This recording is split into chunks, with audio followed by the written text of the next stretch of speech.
Good morning, and thank you for everyone for being here this morning. It's another great day here in Manatee County. And thank you for being at the Board of County Commissioners Tuesday, November 12th, 2024 meeting this morning. And as we do every meeting here in Manatee County, we always pray to the Lord and pray to the Lord and pledge to our great nation. And this morning, I have Reverend Sam Renier from the West Bradenton Baptist Church. We'll do our invocation.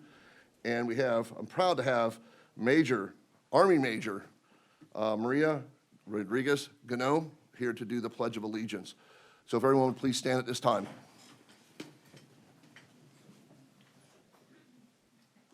Let's pray. Heavenly Father, I thank you for the joy of living in this community. Lord, I ask that you continue to guide us through recovery efforts. I thank you for all of our county workers that have done so much to get us back up to where we need to be. Lord, I pray for these county commissioners as well, that you will guide them and lead them today. It's in your Son's name, Jesus, I pray. Amen.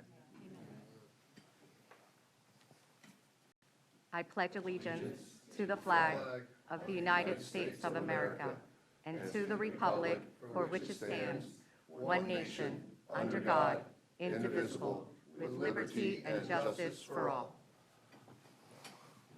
Thank you, Pastor. Thank you, Major. And also, the Major has taken over our task force for our women's veterans here in Manatee County. So if you're a women's veteran, look out for her. She'll be reaching out to you. So thank you both for being here this morning. County Minister, are there any announcements or changes to the agenda? Yes, sir. Agenda updates for November 12th, 2024 were published with the online agenda, and item 9 has been updated with a revised budget amendment B 24-018. Thank you, sir. Commissioners, is there any items that you'd like to remove from the consent agenda to be pulled? No. Seeing none, thank you very much. What we're going to do is we're going to adjourn this meeting right now to have our Port Authority meeting. So we stand adjourned. Mr. Port Chair. Good morning and welcome to the Manatee County Port Authority meeting. We'll turn things right over to Dave Sanford, who is standing in for Carlos today. Sir? Good morning, Mr. Chairman, board members. We have for your consideration a brief agenda this morning. Should we open up public comment before we do the agenda? Let's do that. So is anyone who would like to come forward for public comment for today's Port Authority meeting and make comments on anything on today's Port Authority agenda, please come forward at this time. All right, seeing none, we'll close public comment. And are there any items that anyone would like to remove from consent? All right, hearing none, we'll verbally entertain motions to approve consent. Motion to approve. Second. So, motion by Commissioner Cruz, seconded by Commissioner Ron. And all in favor, please say aye. Aye. Aye. All opposed? Madam Clerk, it passes unanimously by a vote of 6-0. Mr. Sanford, any executive director comments, sir? I have none this morning, thank you, sir. All right. Any commissioner comments? All right. Hearing none, we are adjourned. Thank you very much. And that was quick. And we're back to the regularly scheduled meeting this morning. Thank you, Chair Van Ostenbridge. All right, this morning, we have awards this morning for the presentation of a team award, and then we'll do that first, and then we'll go to the proclamation. And who is here to present the team award this morning? Is that you, Chad? Nice tie, by the way. Thank you. So Colin will be doing our presentation here for the most part, but it's a team award for our team down at Transit Fleet at Talabaz. Colin is Public Works' safety officer and can summarize the feat that these guys have put forth. Good morning. I'm Colin. I'm the safety coordinator for Public Works. And these guys right up here, they're getting a team award because they've managed to work over 6.5 years without an OSHA recordable injury. Wow. To their entire crew. Now, what's an OSHA recordable injury? OSHA recordable injuries are defined as death, loss of consciousness, any injury that takes you to a medical facility to be treated, any restriction from work, and any time away from work. And these guys have managed to go 6.5 hours, 6.5 years, sorry, my bad. A cumulative over 135,000 work hours without an OSHA recordable injury, which is a milestone. It's unheard of, especially in the work that these guys do day in and day out, trying to keep our buses on the road. It's a testament to them, how they look out for each other, testament to their management team, how they support the safety program, testament to the safety guy. But it's quite the feat, and very few organizations can actually, achieve that milestone. So, Mike Ruth, you want to say anything? I'm Mike Ruth. I'm the fleet maintenance superintendent at the transit facility. Yeah, I just wanted to say, these guys, I mean, they work really hard in some tough conditions. And, I mean, you get in some awkward places, working over hot engines at times to just try to get the things going. There's a lot of danger. So, I mean, just, it shows their skill level and how well they work as a team together, both in how they communicate and following the safe practices. I've worked at several different dealerships throughout my past career, and I've seen guys there that were 30-year veterans, some of the best techs, and they did something silly, which happens to anyone, but they did something silly, ended up, cutting open their arm and being out of work for several weeks. So, yeah, that being said, it's pretty impressive what they've done. Thank you. And that would be the consistency that I was just going to put on there, of what happens on day-to-day, as hot as it is.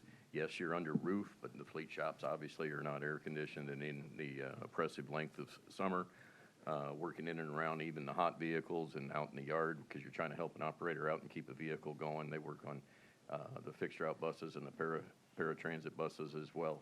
Just that consistency to always, you want to be quick and hurry, but take care of yourself. That idea of just the stumble, getting on and off of a ladder, is one of the more common things we see in a lot of the other work groups. But these guys, top notch. Thank you very much, and the citizens appreciate it.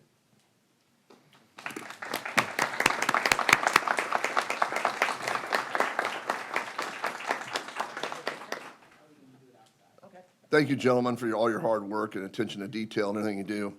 You have a better track record at OSHA than probably the Board of County Commissioners does, but we appreciate you guys, appreciate all your hard work, and keep them things running out there for our citizens. So thank you. We appreciate you. Thank you very much. Thank you. All right, next up is we have a proclamation, and I'm just asking for a motion to approve the proclamation. Excuse me. Oh, drank too much orange juice this morning. The motion's been moved by Commissioner Ballard, seconded by Commissioner Turner. If everyone will cast your votes now.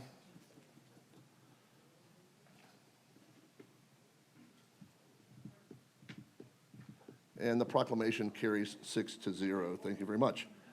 At this point in the meeting, we will open it up for public comment. This is a 30-minute time limit. I ask that you will have 3 minutes. You can come to the podium, state your name, your county residence, and again, you would have 3 minutes. Is there anyone in the audience that would like to come forward? Yes, ma'am, just come on down. And you have, please state your name, county residence, and you have 3 minutes, ma'am. Thank you.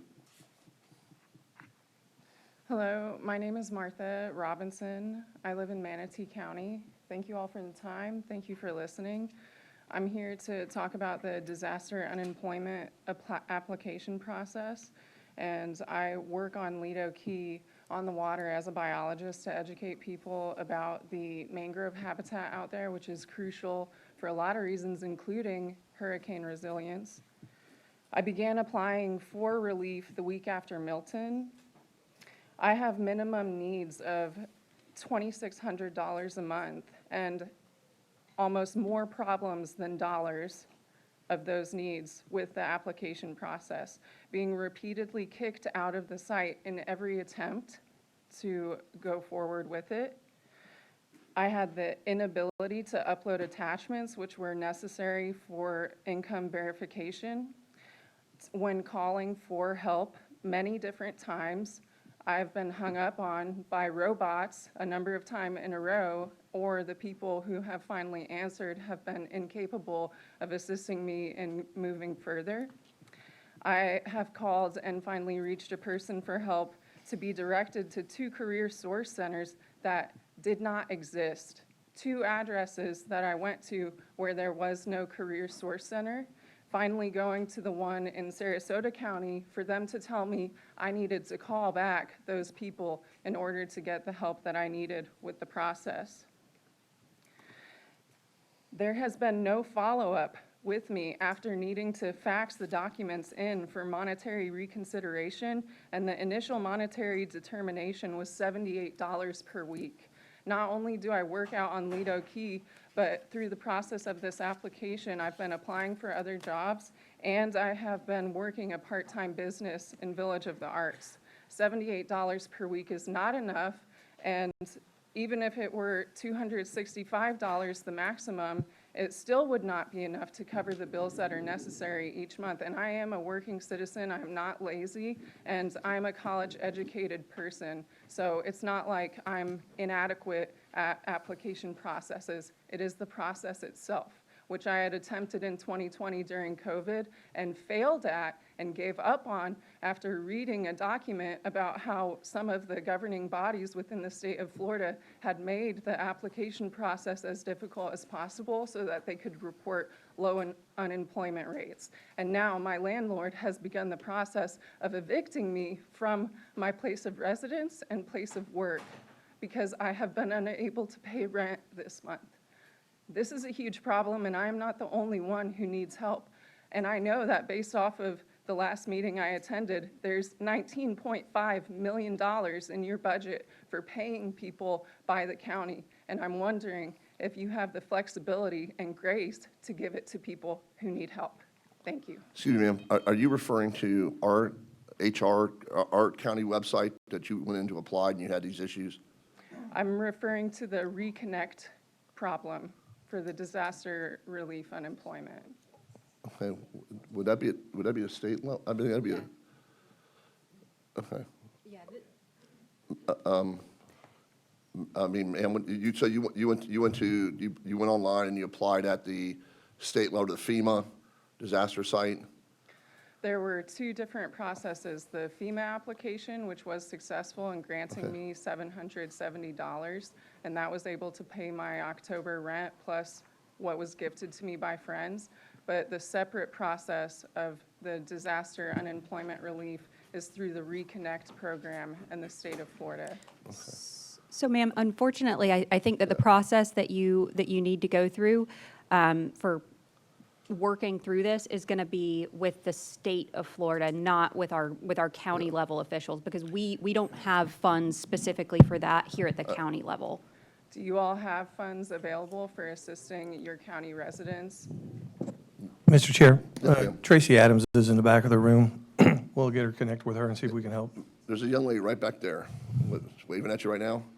If you'll see her, she'll try to assist you in what you need to do. Okay. All right, thank you, ma'am. All right, is there anyone else in the audience like to come forward and speak? Yes, ma'am.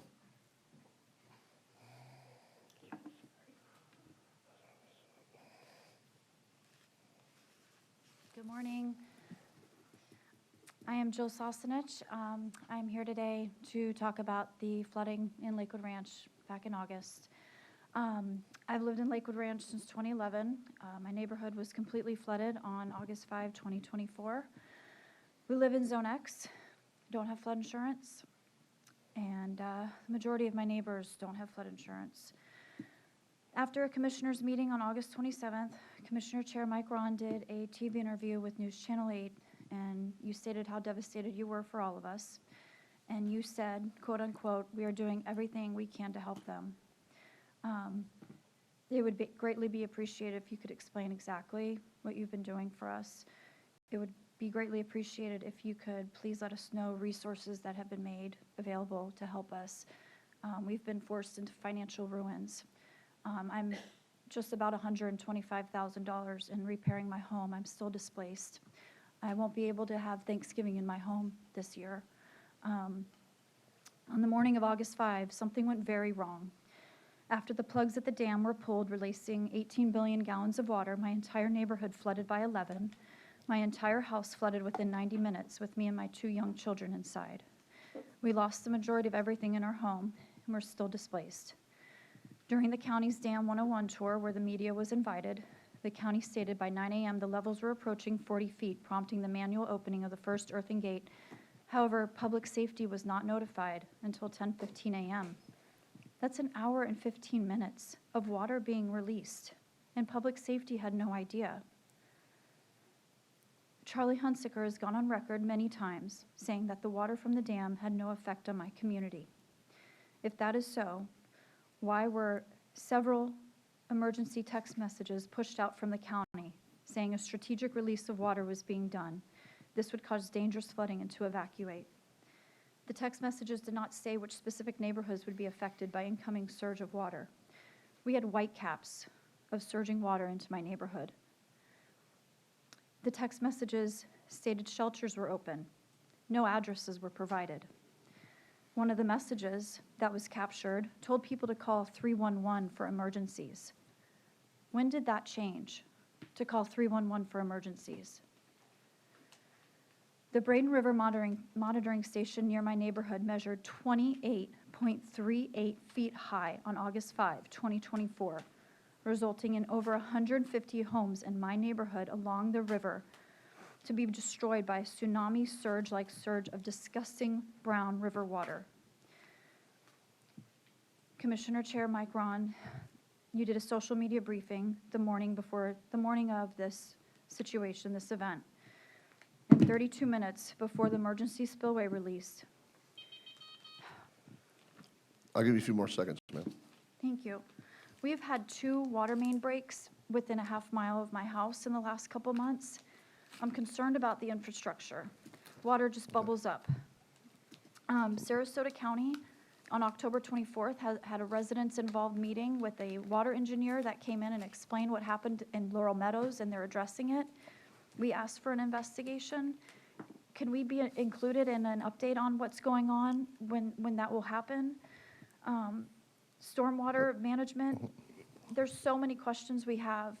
The main and most important one is, how is this never going to happen again? I cannot afford to do this again. None of us can. What are the purposes of flood zones? I live in Zone X. My neighborhood is never flooded. I have now purchased flood insurance. What is the purpose of a flood zone if Zone X flooded the way it did? We want to be in part of this process to move forward. Okay, yes, ma'am, thank you. Thank you. I got wait more public comment. All right, is there anyone else in the audience like to come forward and give public comment? Please state your name and your county of residence, and you have 3 minutes. Good morning, everybody. Your items on the agenda. Oh, okay. Does you have something else you want to talk about? I'm going to leave, so I have to leave at 10 o'clock. So, We'll get there. We're moving quickly. Okay. So, yes, ma'am. Fine. All right, is there anyone else like to come and speak on any item today that is not on a future agenda item, not on today's agenda?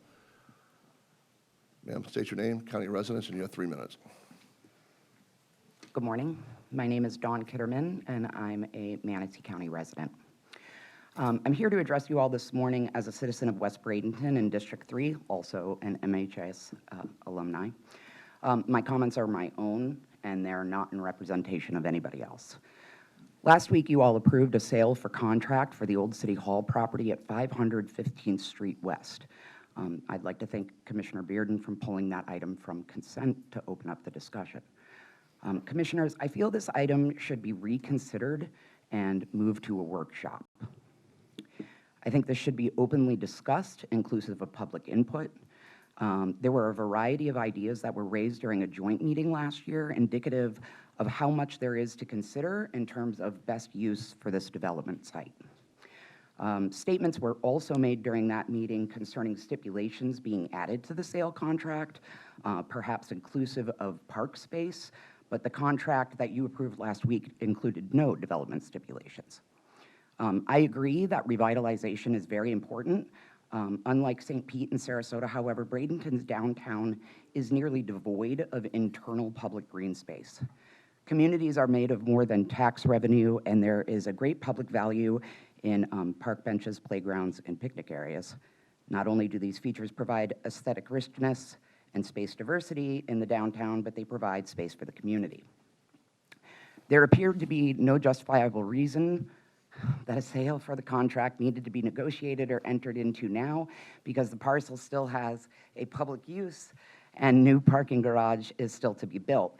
In addition, that property is publicly owned because of the need to maintain Wares Creek. It's not been disclosed or discussed what the alternative plan is for Wares Creek. I think that is an important part of the discussion, and if the commissioners don't know the answer to that, I hope you would seek that information out. So that's my request today, commissioners. Please consider the comments from Commissioners Jason Bearden and George Cruz last week that also brought up issues concerning traffic impacts, contract specifics, and whether or not the public is actually getting the absolute best return on this sale. Should you find upon reflection that the process or deal could have been better, I hope that you will reconsider recalling one of your votes and moving it to a workshop. There's plenty of time, and if in the end, we land at the same answer that the best thing to go there is luxury condos, then there's no harm in that.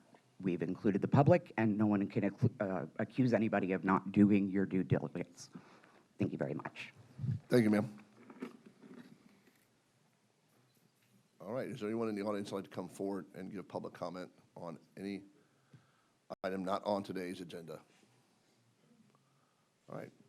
Is there anyone on the phone that would like to give public comment on any item that's not on today's agenda? We have 2 callers on the line, first ending in 445. All right, caller 445, if you would please state your name and county of residence, and you have 3 minutes.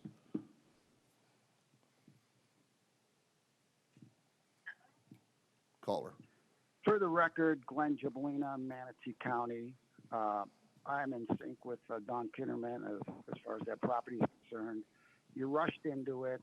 You don't know how much time the garage is going to take and some delays. You sold $8 million for $8,000. Who does that? Who does that? That was a bad decision. So here's my other public comment, is that when land use comes in or this part of the negotiation comes in, you have qualified commissioners such as George Cruz and Jason Bearden who oppose it for very, very good reasons. And then you have the public that is there with their concerns on their land use meeting. You owe your constituents who voted you in, just like George and Jason, how they opposed it. You need to weigh in and tell all those folks in the audience and the ones watching that are concerned about your decisions why you voted yes for that particular project. I hear none of that. I hear a flat line, beep, and then passes 4-2. That's not fair to your constituents. That's not fair for the people in the audience, because commissioners that oppose it give their opinions and you guys don't. You need to start informing the public why you voted for that. And we don't care what it is, but we want you to weigh in. Well, I need, funds for my reelection and blah, blah, blah. But you need to tell the audience why you voted for that. The second issue is, and I sent you all this, 28th Street. We have medallion homes with a PVC fence all over the public sidewalk.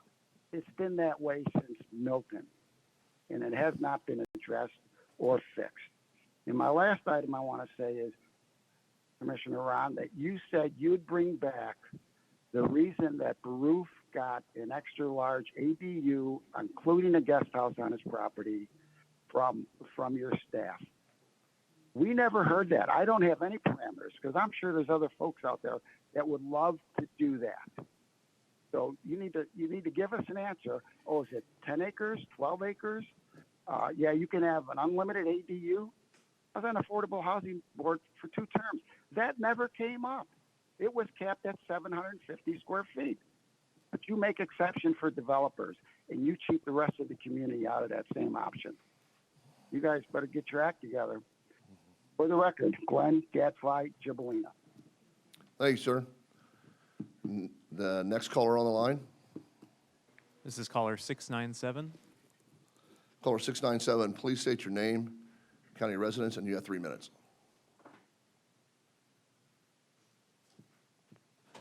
Caller 697. Good morning, Dina Sable, Manatee County resident.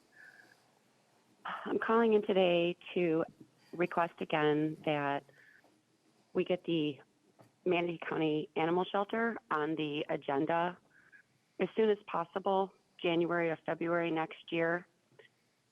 The constituents would like an update regarding the status of the shelter build in Bishop. Last I heard in a meeting, we were waiting for a traffic study, which I appreciated the meeting that Charlie Bishop set up for us. However, when you step back and look at the timeline, in 2022, when the Lincoln Aquatic Center and GT Bray pickleball courts and the new shelter were all approved, those two projects, the pool and the pickleball courts, moved along and they exist and everyone's been using them for well over a year. Yet the shelter is stalled waiting for a traffic study. This seems very obvious that the shelter project in general has been put on a back burner and not treated as a priority in this county. As many emails as you've all received and the interest that has been shown around this topic, and it's still not being put on the agenda for us to be given real-time updates, and we are asking again that you get this on the agenda and give us some updates. Furthermore, back in November of 2023, I was at a town hall meeting with George Cruz asking about the Shelter Advisory Board, and that was then addressed by the board in the first quarter of 2024, and we were told that the collective board with Charlie Bishop would be reviewing all of the county advisory boards. And here we are approaching the end of 2024, and this topic has yet to be put on an agenda. There has been no update and no discussion. And we're asking for this to be done. We waited for you to keep your promise to us and follow through, but here we are, and it's not done yet. So what's going on? Why are we delaying involving the community with this process that would allow us to all work cohesively together to the betterment of our community regarding the shelter, the library, and many other issues? Lastly, I wanted to thank Charlie Bishop for the directive to evacuate the shelter during Milton. I think it was a great thing that you did. George Cruz showing up at the shelter and keeping real-time updates was very much appreciated. And we look forward to working with the new board in January. All right, thank you, ma'am. Seeing the shelter on the agenda. Thank you very much. Thank you. All right, are there any other callers on the line? No, this time, Mr. Chair. All right, is there anyone in the audience that would like to make any further comment? All right, with that, I'll go ahead and close public comment. I have two commissioners on the board. Commissioner Bearden. Thank you, Mr. Chair. Mr. Bishop, can you tell me if we're going to be doing an investigation anytime in the future on these particular areas that are uncommon for flooding? Yes, sir. I've got Evan Pilchowski in the audience. We just had a conversation. The investigation should be wrapping up sometime in January and February. We were delayed because of the storm. Evan, you'd like to give an update? Good morning, Commissioners. Evan Pilchowski, Deputy County Administrator. Yes, I mean, you really covered it there. We had been moving forward with the investigation. It's a company, Intera, who's doing the modeling. We have to look to see watershed by watershed where there may be some improvements that we could make to try to aid the flooding that we saw during Debbie. But it is a painstaking process to do that analysis, and it was delayed because of Milton and Helene. It's the same team working on those storms that was doing the storm the modeling and working with that team. All right, thank you. And my next question, I know I have this discussion with you a couple weeks ago in specific areas. Where are we at on increasing our code to a 100-year floodplain? So our expectation is that we would bring this as part of a work session to get input from the board. The stormwater team at Public Works has done a review of the code to see what might need to be changed in order to implement a more stringent stormwater and flooding standards, and we will present that to the board as part of that work session. Okay, thank you so much. You're welcome. Thank you, sir. Commissioner Cruz. Yeah, quick, I'm just answering some of the phone call things.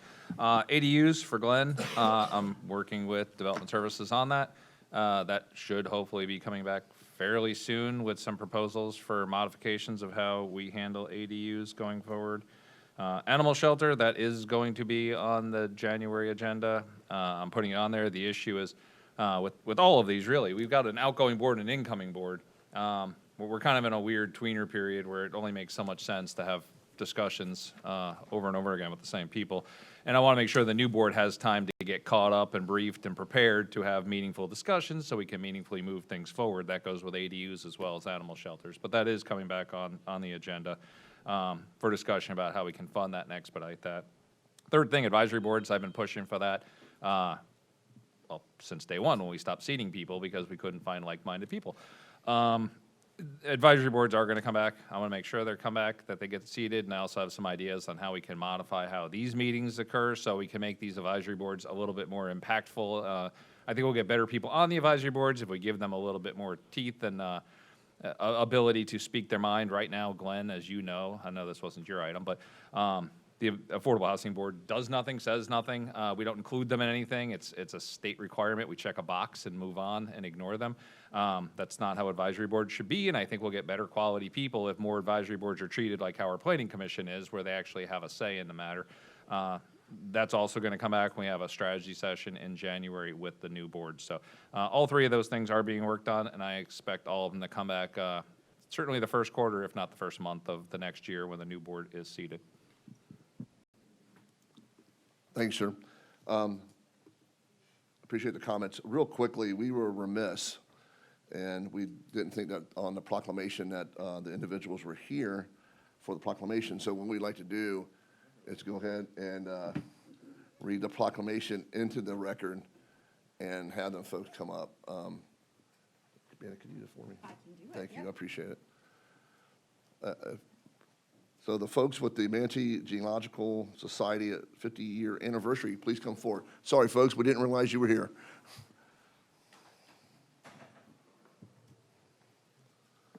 So when Commissioner Ron asked me to read this proclamation, he didn't know that I'm actually an amateur genealogist myself. So wow. This is perfect. So Perfect then. With that, we will go ahead and read the proclamation. Whereas the Manatee Genealogical Society was founded in 1974 and is celebrating its 50th anniversary. And whereas the Society has promoted and encouraged the study of genealogy for its members and the community through monthly meetings, special interest groups, and annual seminars. And whereas their 150-plus members have supported projects to preserve genealogical knowledge and records. And whereas the Society has supported the Manatee Public Central Library Genealogical Collection. Now therefore, be it proclaimed by the Board of County Commissioners of Manatee County, Florida, that November 12th, 2024 shall be known, designated, and set aside as Manatee Genealogical Society 50th Anniversary in Manatee County, Florida, adopted with a quorum present and voting this 12th day of November, 2024, and signed by our chair, Michael Ron. Oh, thank you. Thank you very much. Okay. Would you like to say anything? Sure. Celebrating 50 years of a genealogical society is a remarkable milestone that honors the dedication of countless individuals who have tirelessly worked to connect families and preserve history. This golden anniversary is not just a celebration of the past, it is an opportunity to reflect on the rich tapestry of stories woven throughout generations, showcasing the Society's commitment to uncovering and sharing ancestral roots. Members gather to commemorate their collective achievements, share discoveries, and foster new connections while engaging in workshops and presentations that inspire future research. With heartfelt tributes and renewed sense of purpose, The society looks forward to another 50 years of enriching lives through the pursuit of genealogy, ensuring that the legacies who came before us continues to thrive. Thank you very much. Well, thank you, folks. Apologize again, we didn't, Yes. on, Thank you so much. not recognizing you earlier, but thank you for being here today.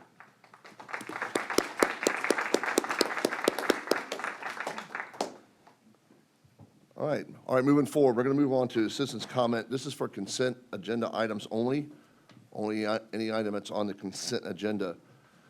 Jill, did you wish to, you? Well, you selected the right one to speak at. You spoke at the right one. All right, thank you. No, not unless it's on consent. All right, so moving forward, let's flip with this. I look for a motion to, ma'am? Well, is there anybody on the phone that would like to go to consent, speak on consent? None at this time, Mr. Chair. All right, thank you, sir. All right, we'll go ahead and close public comment on consent. There's been a motion to approve the consent agenda by Commissioner Van Osterbridge, second by Commissioner Ballard. If anyone would cast their votes at this time.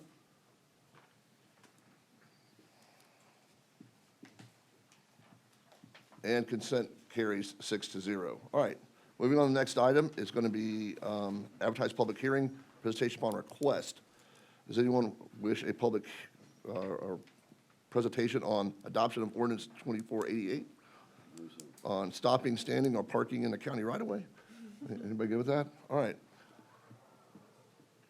Is there any public comment regarding item 46? Is there anyone on the phone regarding item 46? Not at this time, Mr. Chair. All right, I'll go ahead and close public comment.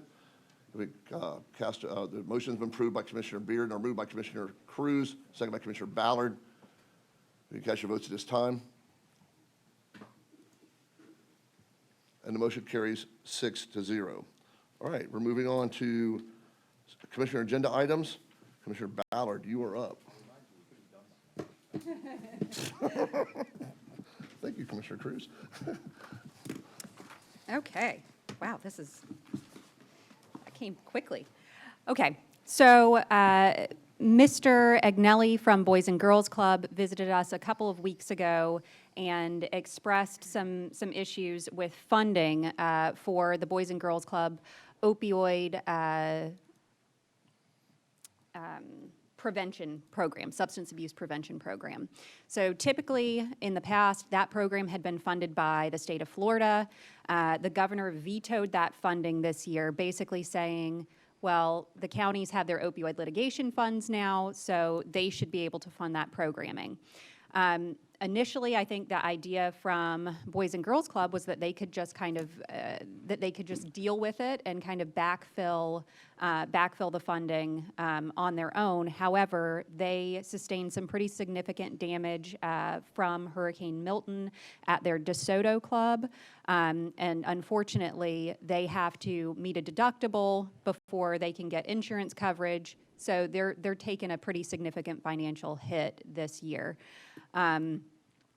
So I had a meeting with Mr. Agnelli and a couple of folks from the county. We met with Andrew Kunkel and Jimmy Crutchfeld and talked a little bit about the programming that we already have at the county that can kind of help them fill their gap, but also if they're not able to get this funding, they have an active program. They have people who are employed doing this work right now, who they don't really have an option for. I would like to see this program funded for this year. I don't know if going forward we'll be able to fund it year after year, or maybe it can be funded through Children's Services Advisory Board. I'm not sure. But this year, I would like to see us fund that program. However, with that being said, I don't believe that we should fund the program through our opioid litigation funds. We have committed significant funds from opioid litigation to capital and construction and the future running of opioid programs in the county that also deal with homelessness. That'll be Fresh Start Manatee. as well as our program for women under one roof, as well as the program through Helping Up Mission. So I'm concerned that if we start peeling off little bits of that opioid funding, that we're gonna lose out on a large program that I think that I don't want to pick away at the funding that we're going to need to make these programs successful going forward. So I would like some discussion and thought about how we can fund Boys and Girls Clubs opioid prevention programming for this year outside of the opioid litigation funding. So their full ask was $222,000. However, we did have some discussion with, like as I said, with our community paramedicine program, our opioid folks, and they offered to try to fill the gap a little bit for Boys and Girls Club. And so the number that we actually talked about is their yearly base budget plus their increased request, which would be $162,525. So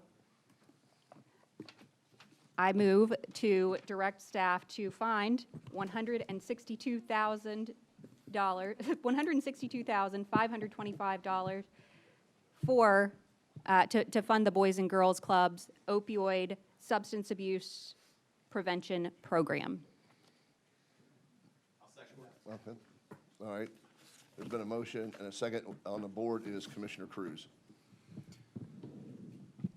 Yeah, at the end of the day, I'm all in favor of this. I think there's a couple of things we need to consider. First off, just finding money is tough. This is going to have to come back to figure out where we're finding that money. I mean, we've kind of, I think we're close to negative on our reserves, so I mean, it's got to come from someplace.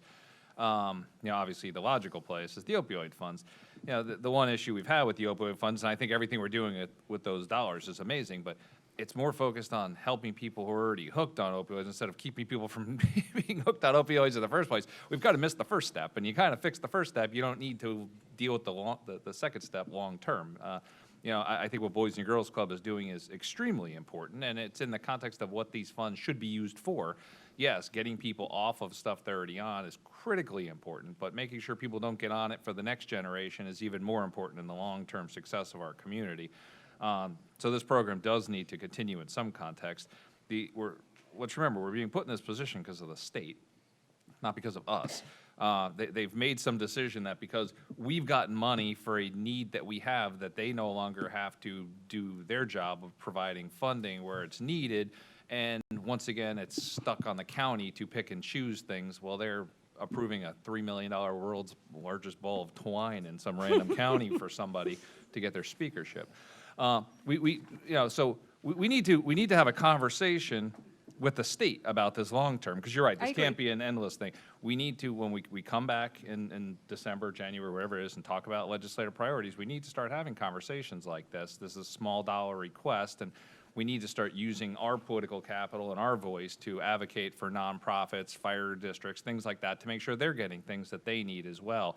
And so we need to work with Boys and Girls Club to get in front of the right people on this. I think between the mayor of Bradenton and the county commission and people in our legislative priority, our delegation, we've got the manpower to push this. But you're right. In the near term, we need to come up with the funds and backstop this. Hopefully, we can find a better source of capital to keep this ongoing in the future. So I fully support it. I'd be interested to see where we find these dollars. We can probably find it, honestly, from the opioid thing, because that's a multi-year process. So we could always go to the state and advocate for $1 million towards any one of those programs and offset this a lot.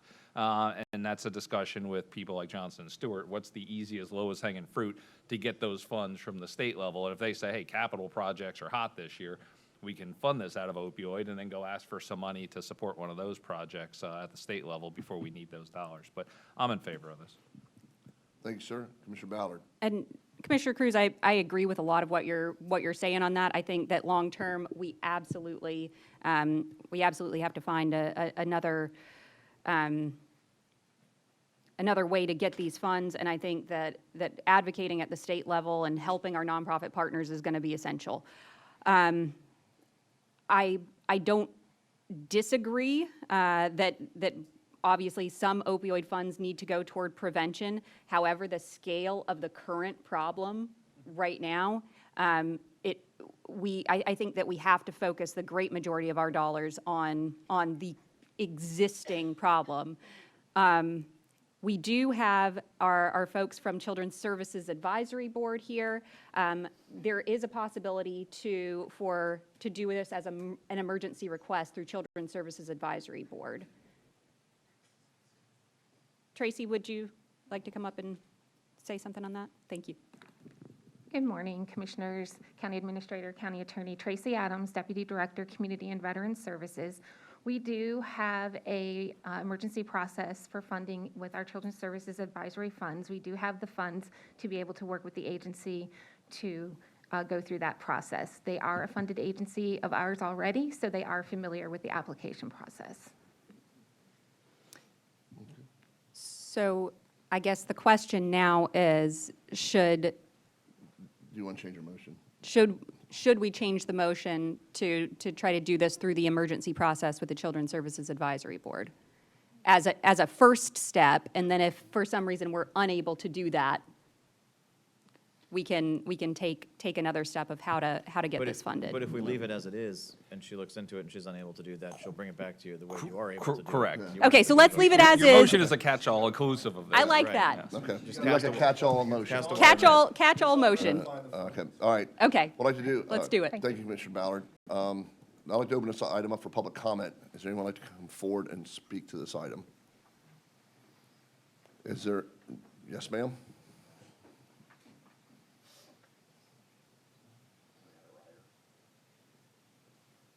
Please state your name, county residence, and you have 3 minutes, ma'am.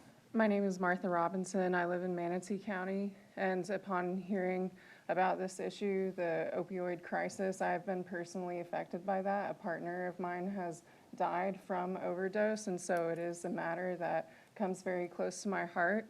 And it is important to address the prevention, which is largely helping mental and emotional health. And I just wanted to put it on the table that in my part-time work, I guide meditation, and my meditation has been biologically proven to help people shift out of fight or flight response and into cellular rest and repair. I can personally say that the meditation practice, and there are many styles, have helped me come back from feelings of suicide. And so I know personally that recovery can happen through natural methods. And you all have assets in your community like me who have been practitioners that can offer this to children. And separately, aside from just letting you all know that you have resources like me that can provide this and have been trying to provide this through personal business that has been affected by the hurricane, that is getting currently evicted. Aside from that, I find it interesting that you all seem very willing to go to the state for seeking additional resources for this project, but you don't seek to claim any personal responsibility or ask the state for assistance when it comes to people who are in critical need for help in recovery from the hurricane. Thank you. Thank you.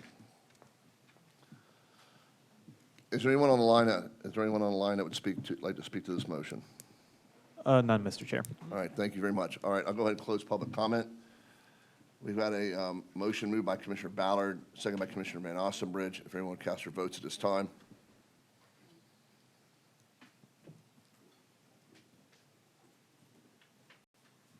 And the motion carries 6-0. Thank you, Commissioner Ballard. All right, next item up is my item. As we know, this is Castle has the opportunity to further redevelop and revitalize an area on US 41. And I'd like Scott Eller to come forward and speak to this item. Good morning, sir. Good morning, good morning. I brought a PowerPoint if you prefer, or I could just speak. What would you prefer? PowerPoint would be great. Yeah. Okay. If it's, be quick. It's 7 pages. No, I'm just kidding you.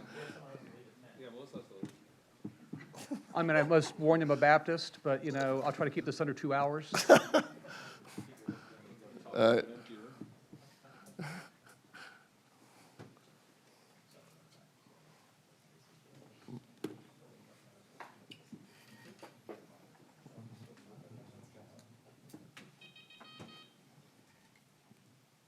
done, Scott. Yep, I'm joking.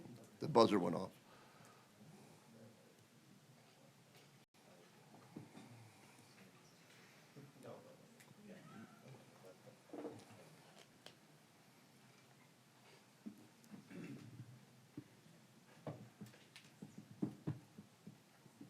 You getting a cue?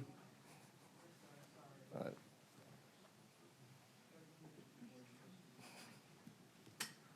I know, it's Tuesday, I know.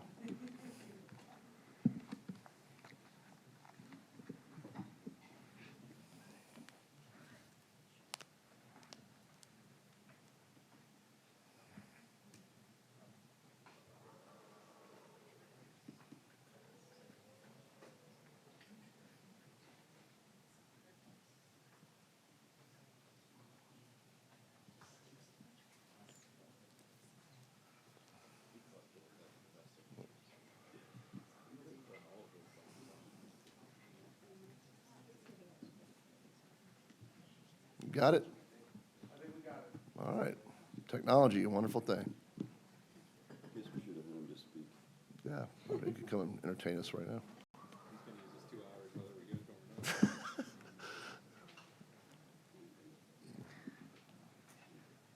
Right here. Okay, good morning. My name is Scott Eller. I'm the founder and CEO of Community Assisted and Supported Living. And today I have with me our president of 120 Days now, Melissa Larkin Skinner, who is helping us spearhead our efforts on expanding our mission in multiple counties in Florida, as well as Sean Wilson, the founder and CEO of Blue Sky Communities. And Sean and I have been very successful with 12 deals so far. Some were completed, some are underway, to develop more permanent housing. As you know, we bought the property at 8110 North Tamiami Trail, which is the old Budget Inn, which is now gone. And I wanted to continue to transform the North Trail, and we have the opportunity to purchase the old Primo's Italian restaurant. And so here it is on the site plan, and we intend to level the site. And this is just a preliminary site plan on the first floor. But because of the size of the property, we're going to have some covered parking, which we've done this in other places. But as you can see, we're going to have a club room, a fitness center, a lobby area, a social area. This is for connection for people that live there. And this design is going to be such that it enhances the quality and caliber of the area. We're looking for about 5 stories, and our plan is to build it with low-income housing tax credits. So there's going to be a mixture of 1 and 2 bedroom units from 35, 60, and 80% of AMI. So the populations we're going for are going to be teachers, nurses, firefighters, law enforcement, people from service industry, as well as hotel staff, airport. So there's a proposed 72 units. I have a little typo. It was supposed to be 52 one-bedroom units. The remainder are going to be 2-bedroom units. Again, that is subject to possible changes with how much funding we get in tax credits, but right now, that is our plan. The units are going to have universal design for ADA. And we are going to be coordinating with groups like Boys and Girls Club. If we have parents with children for after-school programs, we're going to be focusing on that to create academically based after-school programs, like we're doing down in Sarasota at New Trail Plaza that we're currently developing. To give a breakdown, so there's different ways you can finance these. 4% tax credits, they're non-competitive, but they require a significant match, about 30%. Then you have 9% credits, which are competitive. We are going to be going for a 9% cycle in the spring if we're able to get the funding and close on this. But to give you an example of the income levels, so for a single person at 35% of AMI, that means it's about $24,000, $25,000 a year they make. And their 1-bedroom unit rent right now was about $659 a month. So this goes up to 80%. If you have 80% in a 2-bedroom with a family of 3, that's $72,000 a year income with a maximum rent of $1,800, which is still very affordable. But the rents are in sliding scales based upon the AMI thresholds that they fall within. I wanted to share some slides of some other properties that we've developed. In the upper left is Arbor Village, which has been in operation for 4 years. And we're proud to say after 4 years plus, we'll be at 5 years this March, 90% of the people are still there. The center one, right at the top, is Cypress Village. That one is going to be in operation for 4 years. 95 units, the same thing. In the upper right-hand corner, we have Swan Lake Village that we developed in Polk County in Lakeland. The bottom left is Jacaranda Place that we opened down in Port Charlotte. And in the bottom center is Alto Tower, which is going to be opening, I don't know where Sean went. That's going to be opening February, March of next year. We have other developments we're doing, but we're hoping that we can continue our partnership with Manatee County on this development. Thank you. We got a couple commissioners on the board. Commissioner Ballard. Yeah, so this sounds great. I'm glad to see some true affordability, especially on that corridor of 41, which obviously needs revitalization.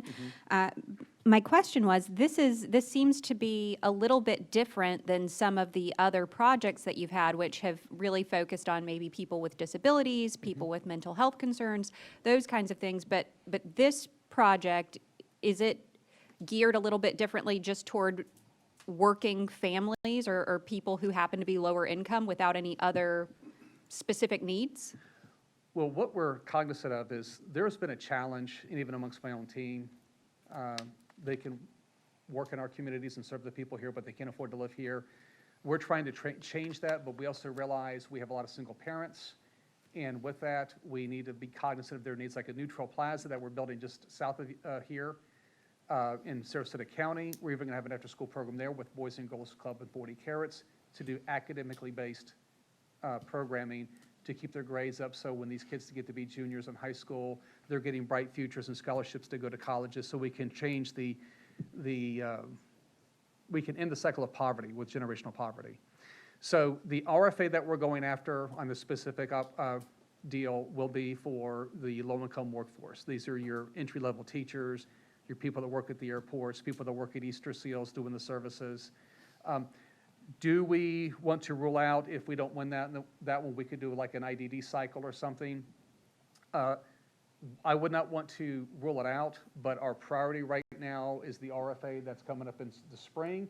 To do this one for low-income workforce is our position. Well, I am immensely excited to see a project come forward for true lower income workforce housing. I will absolutely be in support of this. Whatever we can do to facilitate more of this type of housing is something that I'm excited to get behind.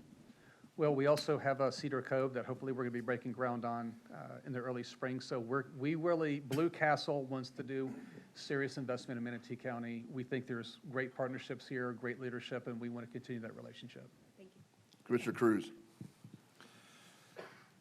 Is the acquisition of this property contingent upon receipt of tax credits, or are you acquiring it and then going out for the tax credits? We're going to acquire it and then go after the credits in the spring. Okay. It's very similar like we did at Legacy. Yeah. Okay, yeah, I just want to make sure you and I have a chance to talk before this comes back. I mean, you know, I'm a big fan of yours, I'm a big fan of Blue Sky, I'm a big fan of using our funds, especially in this manner where we do the loans and it ties the affordability periods into it.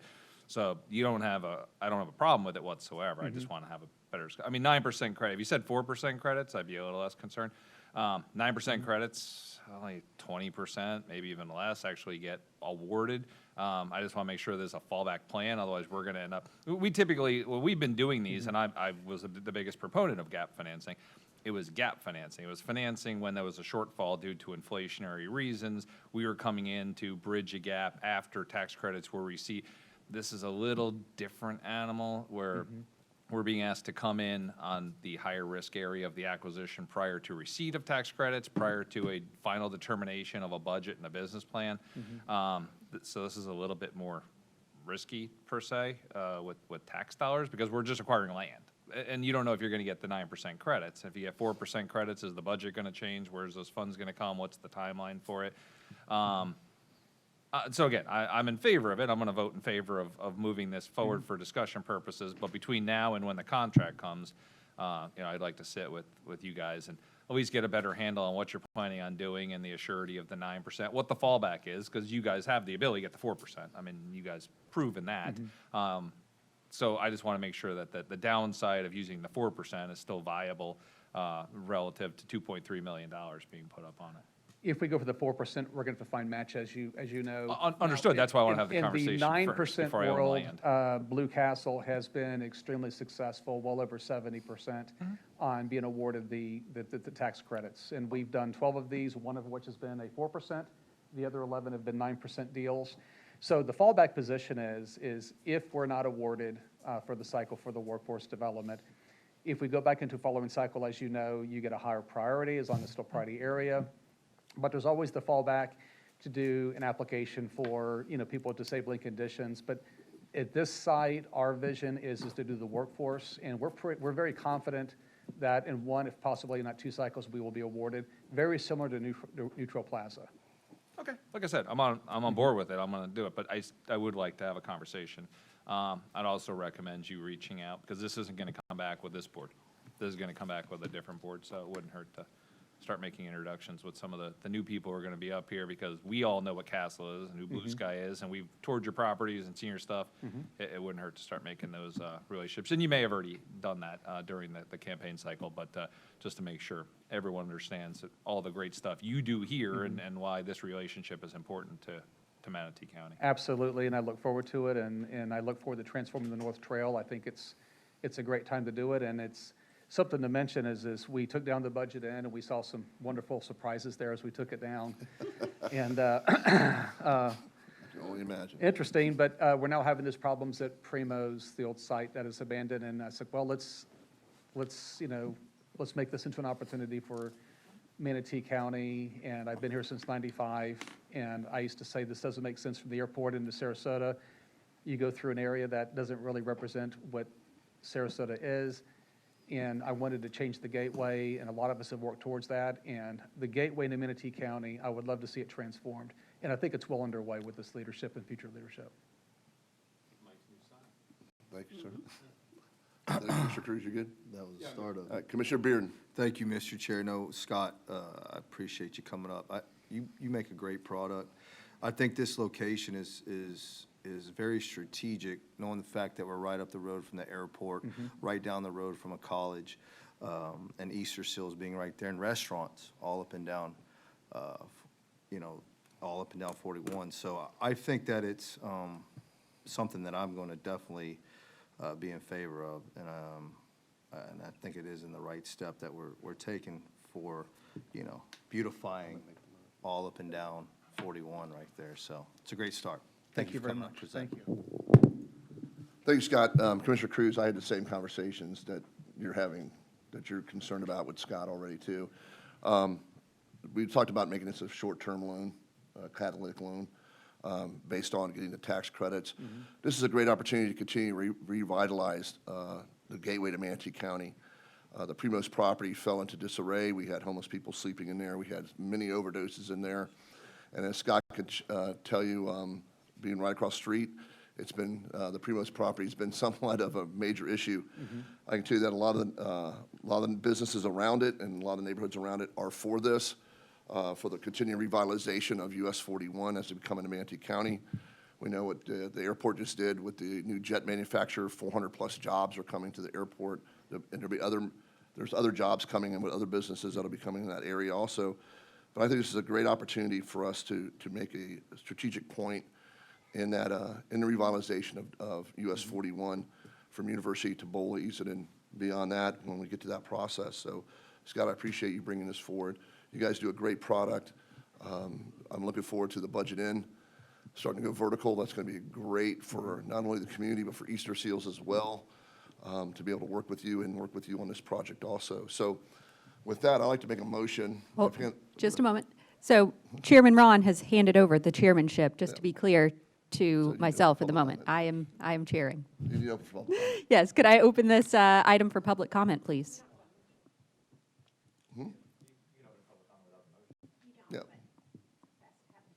Yeah. Yeah. Do we have a I have a motion. I'm motion? ready to read a motion. I'd like to direct CVS staff to negotiate a catalytic loan request for community-assisted and support living, Inc., Castle, a nonprofit corporation, in the amount of $2.3 million to assist in the acquisition of 1.15 acres commercial development located at 8076 North Tamiami Trail for the affordable housing project and development, and authorization for the county administrator to prepare catalytic project property acquisition loan term with Castle and bring the required loan documents to the board for execution. That's my motion. I'll second the motion, but Madam Chair, my computer's frozen. So you may have to do this verbally. Okay. We turned off your counter. Right, just shut me down. So It wasn't an agenda item. we have a motion from Commissioner Ron, a second from Commissioner Van Ostenbridge. Do we have any public comment?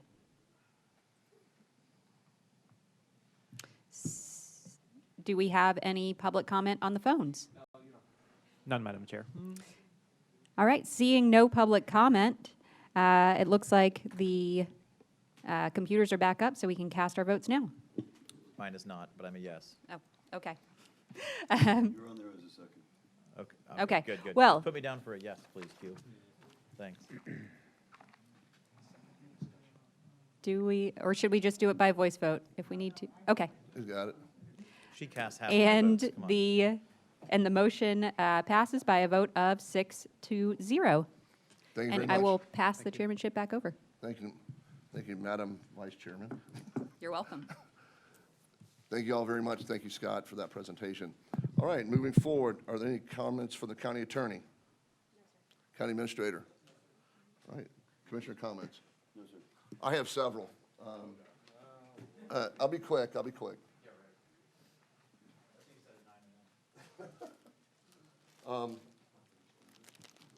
What I'd like to do at this point is to present some plaques for outgoing commissioners that have served this board proudly. And the first one be for Commissioner Satcher. He's not here this morning, but we appreciate his service to Manatee County, and we appreciate his service to this board, and we'll make sure he gets his plaque shortly, or soon we get over to him. The next plaque is to Commissioner Turner. I was very proud that Commissioner Turner followed me on the Planning Commission, did a phenomenal job on the Planning Commission, moving that board forward and moving the growth of Manatee County forward. And I just want to tell you, I appreciate how much, serving with you and being with you on this board. And it's been a pleasure working with you, and you did a great job for the citizens of Manatee County while you've been up here. So what I'm going to do is just present you with this plaque for, and thank you very much. Any other comments from the board? All right, see none. The next one is for KVO. And I have to say that not only being able to serve with Commissioner Van Ostenbridge as a commissioner, but to get to know him as a person. And I just want to thank him for his leadership, his dedication, blood, sweat, and tears that you put into this county, to moving this board forward, for your leadership, not only on this board, but as the port chairman also. And as we just went through this horrific, catastrophic event at the port, your leadership there, and getting the funds to start moving that port forward again. But personally for me, I just want to say thank you so much for all that you've done for us. And, and I'm sure we'll see you around, but, in the community, we'll see you around. But I just want to say thank you so much and give you this plaque. Thank you, sir. I appreciate it. Thank you. Oh, that's right, you do it with one hand. The other one's banged up. Any other comments from the commission? Hold on, I've got Yes, ma'am. some comments. Commissioner Ballard. I'll try. So,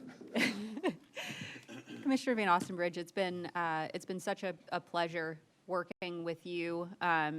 You are one of the hardest working people that I have ever met in my life, and people haven't always seen all of the work that you've done. And I think that's an unfortunate thing, but you are just one of the hardest workers I've ever met, and you've done a lot of great things for Manatee County, and I appreciate you. And Commissioner Turner, you have just been such a pleasure and a joy and to work with, and just a consummate professional. And you were only on the board for a short time, but I think you did an amazing job, and it's been a pleasure getting to know you. Thanks, guys. Thank you. All right. Are there any other comments from the board? Commissioner Beer? I just appreciate working with both of you. Although there are times where we didn't agree on certain things and issues, that's part of it. Some of the things that I've learned the last couple of years is, whoever's up on this board, that we always have to learn how to work together and be humble and continue to focus on the betterment of the county. And I think that, even though we may have had disagreements, the main goal was the betterment of this county. And I just appreciate the efforts that, we all got to work together to do to ensure that, our county was moving in the right direction as we saw fit. So I just appreciate the time and the last couple of years, and not very many years with you, but I appreciate, the months that we got to work together. So that's all I have. Any other comments? County Administrator, anything from you? Okay. Thank you very much, and we stand adjourned.